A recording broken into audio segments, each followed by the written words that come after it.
Daming natirang paninda, oh. Hindi naubos. Siguro, pinagkalat ni Baby na nakakahawang yung sakit ni Pipa. Natakot tuloy yung mga customer. That aling Baby talaga. So, Marites. Oink, oink. Oink. Mabenta siguro yung lutong ulam, no? Kaya lang, hindi ako kasarap magluto ng mga ibang putahe. Manong, don't worry.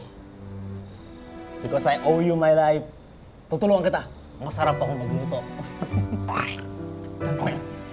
Ano? Lechon? Lechon? Manong, don't say bad words. Sorry.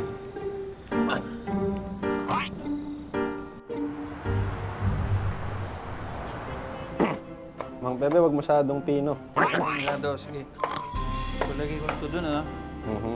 Tapos sibuyas.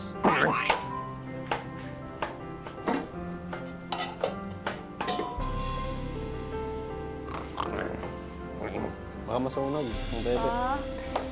May pagkain na po ba? Gutom na ako eh. Marami. Naku. Pero hintay ka lang ng konti, ha? Kasi luluto pa kami.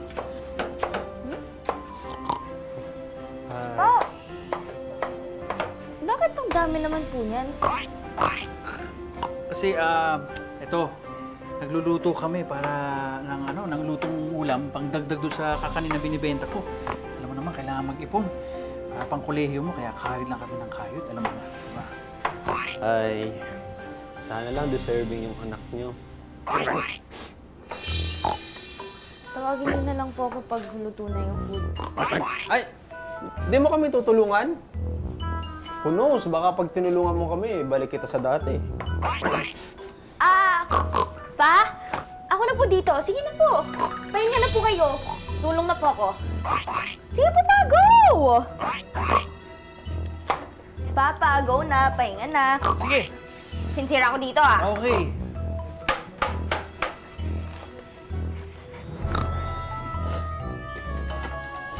Laki ng hiwa. Sensya ka na, ha? Masyado kang perfectionist. Peace lang.